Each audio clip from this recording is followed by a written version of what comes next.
think there's a great deal of research left to do on this question. I noticed that you and your colleague just mentioned the phenomenon that with the exception of the developing countries in South and East Asia, other developing countries in the world, their per capita income have not converged to the income of the developed countries, just as the textbook shows us. Do you think what kind of the reasons behind this phenomenon? That is the $64,000 question, to use American slang. So there are candidates for why this has happened. But maybe, why don't I just take 1 second and say what is happening, or isn't?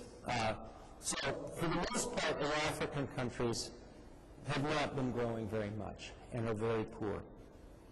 There is some movement in the direction of growth recently.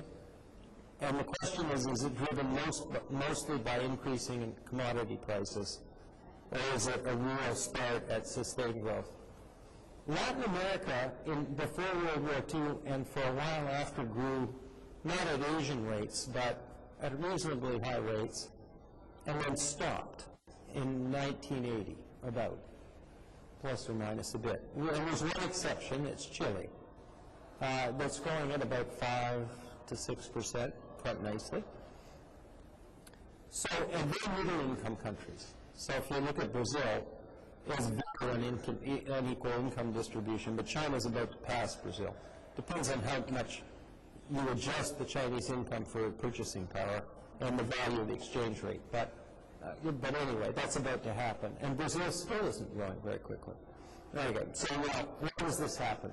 On the economic front, there can be just missing pieces that we understand.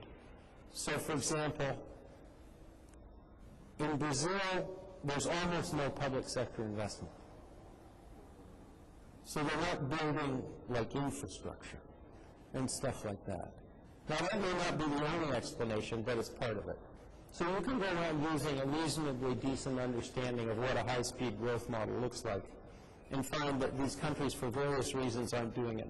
I would put those as a class as economic explanations. You're not investing enough, the education system doesn't work, and there's too much illiteracy, the government's too big and keeps getting in the way, the country isn't open enough, and you know you can't grow at these high rates, if you're not basically selling to the global economy and using its technology, and so on. So that's one class of things. I don't know, what I can't answer is how important they are relative to others. There are countries that are governed in such a way that the governing structure really doesn't care. So this is a question of objective functions. So they're governed either because the person at the top is stealing, or they're governed on behalf of an elite that's doing just fine, and they're not particularly interested in the other X% of the people.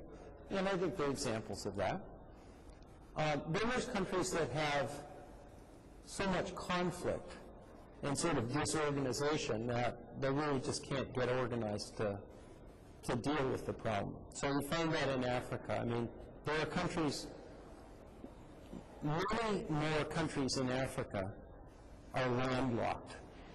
That means don't have access to the sea, sort of like Switzerland. Or Cambodia, or Laos. But in Africa, it's a much larger percentage. And in addition, many of those countries are surrounded by countries that have had conflict recently or are disorganized. And it's very hard to see how they're going to kind of get to the global economy, except maybe in the next generation if it's done electronically. But do you think the globalization can speed up the convergence of the per capita income of the different countries? Yes, it can, but it can also increase the divergence. Okay? So it makes the growth faster in the countries that are growing faster. So if there's a bunch that aren't, then it's kind of a measurement issue, but it could easily increase the divergence. 中国经济一日千里，高增长究竟还能持续多久 I would say 15 to 20 years. Now, if everybody in China were in the same circumstances as people in Shanghai. So I would like to ask some other interesting questions. Bill Gates and also Steve Ballmer, they took your graduate courses when they were undergraduates and they got A. Did you have a very deep impression for them at that time? 经济学人接受的内容更精彩。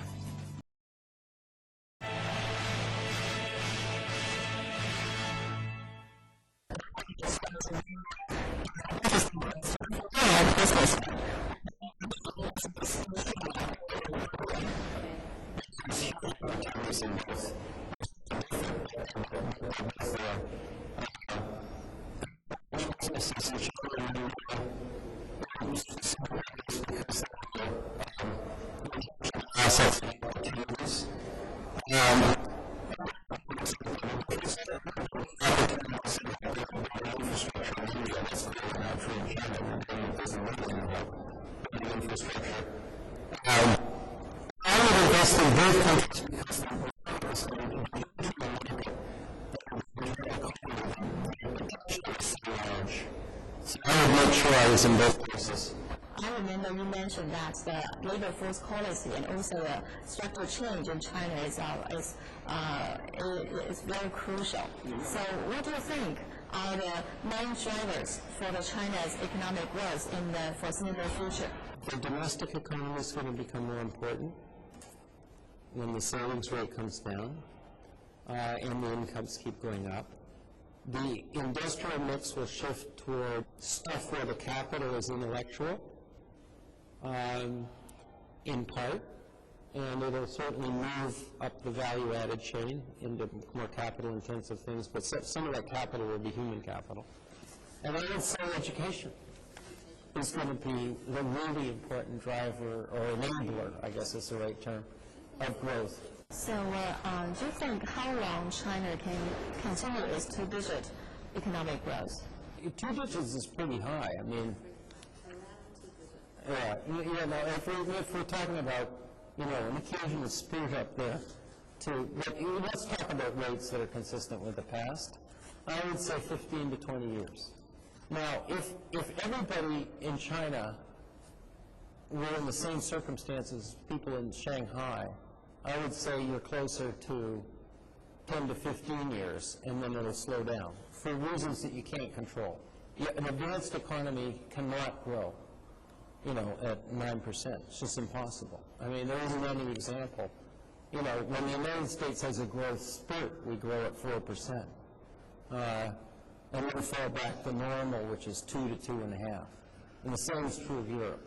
So the question is when do we get to that point? The reason I think it's longer in China is you still have 50 to 55% of the people, maybe a bit more, living in rural areas. Depends on how you count the migrants. And there are a lot of them floating around.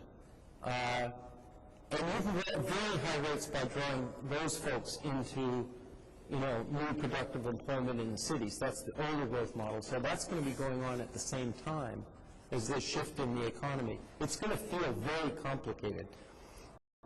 Who are trying to understand all of this stuff happening at the same time. This is what Takahito meant when he said China's really 5 different economies functioning under the same umbrella at the same time. It's kind of true.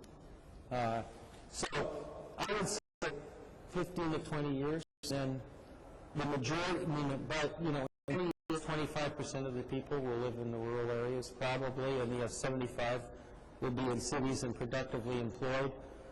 It'll be well past middle income status, starting up. And then I think the natural retardants to growth will sort of start to set in. But it'll be a relatively wealthy country. Yeah, and at that time, the industrialization has finished in China.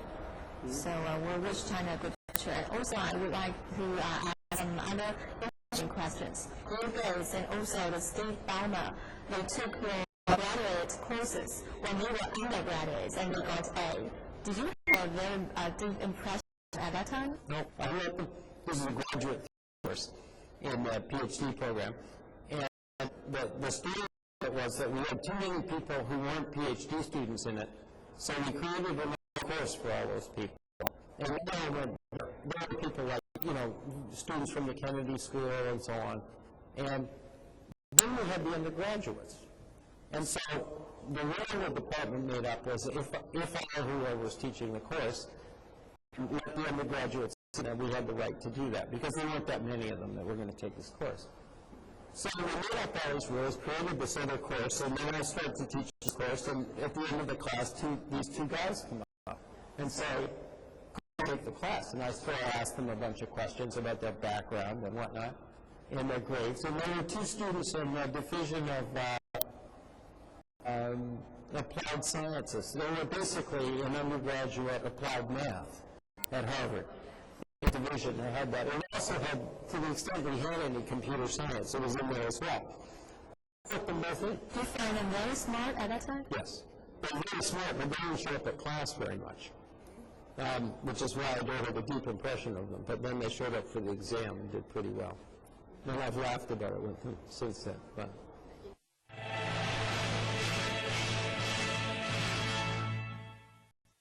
So at the end of our program, according to the format, you are expected to introduce a book to our audience. Yeah, so I thought about that. I mean, there's two books I would recommend people who are interested in sort of global economy and what's going on. And one of them is a very interesting book that was produced about it's about 2 years ago it came out. And it came out of a group at the World Bank. Now, it's not all World Bank people writing, but it's called Economic Growth in the 1990s. And what it is, the thing I find so interesting is it's the 1990s were a very period in which a lot of mistakes were made. And this book describes, in a way that's very accessible to people, what those mistakes were and what we learned from them. The subtitle is Lessons from the 90s. So this one, it's pretty designed. You can actually just download it from the website. The World Bank website. It's pretty hard to find on the website, but once you find it, it's downloadable. The other book I recommend and have recommended to people who don't have a technical background but want to understand the forces that are operating in the global economy now, and is Thomas Friedman's book, Flat. He wrote it Flat, yeah. It's a wonderful book. Yeah. It's very interesting and it's accessible. Yeah. Okay, thank you so much for coming and thank you for your time. Thank you.